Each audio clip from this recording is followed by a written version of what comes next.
I've landed in Bali, and honestly, the first thing on my mind was food. So there I am, starting my trip the way I always do, with something fresh and nourishing, a beautiful acai bowl, the perfect welcome after a long flight.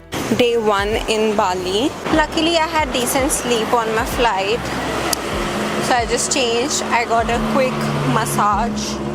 Now, just exploring the streets of Bali. Going for dinner now. They're having some ceremony here at the hostel. I'm starving. There was cacao ceremony going on, such a grounding experience. I wish I could join. Later that evening, I headed out for dinner at Plant Bistro, a 100% plant-based restaurant. The food was delicious, the bill was pretty decent, and the vibe was warm. After dinner, I explored a bit, did some shopping, and when I got back to my hostel, they were having a movie night. Everyone was watching Devils Wear Prada, such a cozy way to end the first night. The next morning, I woke up a little late, missed the yoga class, but we had a field trip planned anyway. Today is day 2 and I feel like actually it's day 1 because I landed yesterday, and one day has to be like a rest day. And today we are going on a day trip. We'll be going the holy water temple, some waterfall, and some lunch location, pretty lunch location, and that's about it. Drink some water. I keep on losing my water bottle, so I'm just buying a plastic one now. Breakfast was surprise, another acai bowl, and then visited the beautiful waterfall. I'll put the name on the screen, but the place was truly magical. We even took a dip, cold, refreshing, and honestly so healing. After that, we visited coffee plantation. It was interesting, a slow but fun. Then we had lunch overlooking gorgeous rice plantation. Bali's green just hit different. And finally, we visited the beautiful temple where we did the holy water purification ceremony. Such a sacred moment. I felt so calm, so light. This is the reason I love to travel. You get to experience their culture. By the time we got back, we were exhausted. I went straight to Zest, again 100% plant based. The gluten free burger and the tuna sushi was unreal. It felt like I'm actually having the real tuna, but it was a mock tuna made from jackfruit, and it was absolutely delicious. The next day, I woke up at 1:30 am. Yes, to climb Mount Batur. It was freezing. I wish somebody had warned me, but the sunrise completely worth it. If you don't want to trek, you can go via jeep. I wanted to challenge myself, so I woke up extremely early, half asleep, empty stomach, climbed Mount Batur to witness this beautiful sunrise, one of the best sunrise of my life. After the trek, I went back to Zest to try their breakfast menu, pancakes, sweet potato veggies, perfect comfort food. Ubud, as always, had a little bit of crazy traffic. I had heavy ass lunch, so I thought I'll walk, maybe shop because tomorrow I'm leaving Ubud. While I was shopping, it started to rain like cats and dogs, and I was drenched. Then I was back to Zest with my friends. Wasn't even hungry, but just loved the place and wanted to spend some more time with my friends before I leave Ubud. I had this peanut ramen, which was again gluten free and vegan, and then we had sound therapy at night, and I had such a beautiful sleep after that. The next morning began slow meditation, yoga, fruit, and herbal tea because I was sick. I felt really sick. I treated myself to spa day at Inca Spa. The oils, the massage, the ambience, the service, everything was divine. Honestly, the best massage I've had in a while.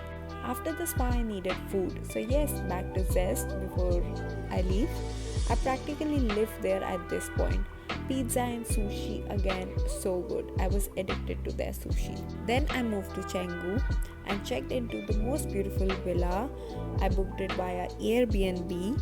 I was going to spend next 3 nights here, pampering myself, relaxing and chilling, and I think I really needed it because I was sick. For the dinner, I went to the restaurant called The Vegan Babe.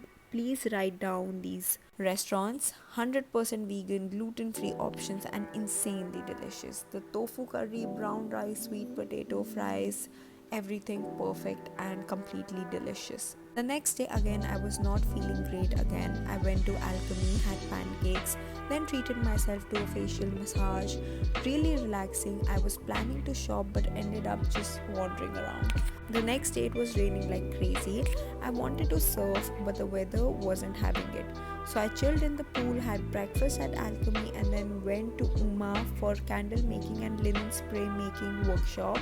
Such a calming experience and such a new experience. I made one each. Earlier I used to expect people to join me for activities like these, but I've realized through this solo trip that I can do anything and everything alone if I really wanted to do it. Then I had to study because I had an exam, so I went to Kind Cafe, another famous plant-based spot.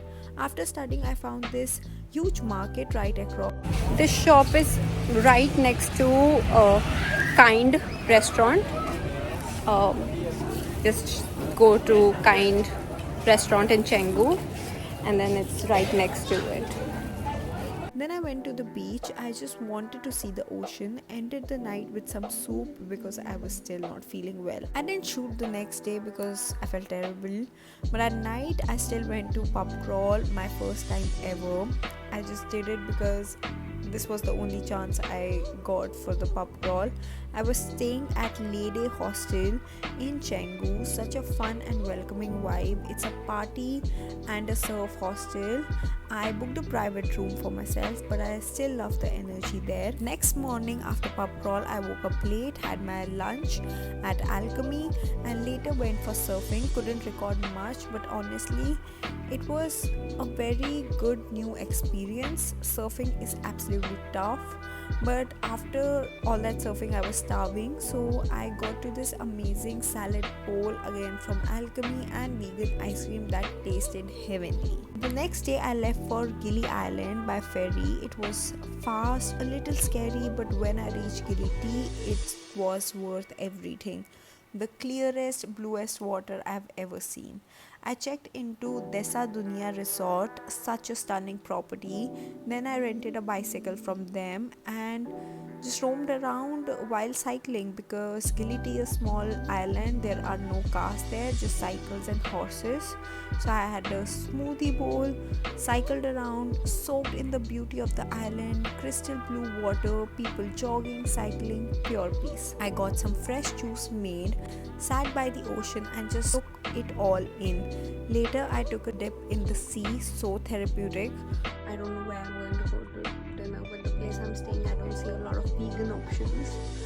So I'm going to just see what I can find here. Let's go. This is my bike. I'm going to take my bike now. For dinner, I found this place that made vegan nasi goreng for me using tempeh. Such a comforting meal. Ended the day by ordering some coconut water in my room and just ended the day in a very calm setting. The next morning, I woke up to this beautiful ocean view, had coffee and they made it with oat milk and it was delicious. Then I had coconut chia pudding back at my hotel with the most stunning view followed by a swim. Sometimes life is just this simple. Before leaving, I cycled around again and then I had lunch with gluten-free bread and tofu bhurji. I love meeting locals here. Then it was time for me to take the ferry back. The views were unreal. I went straight to Alchemy, of course, had pizza and ice cream, my last meal in Bali, and just like that my Bali trip came to an end. This trip was absolutely beautiful. Thank you so much for watching. Don't forget to like, share and subscribe.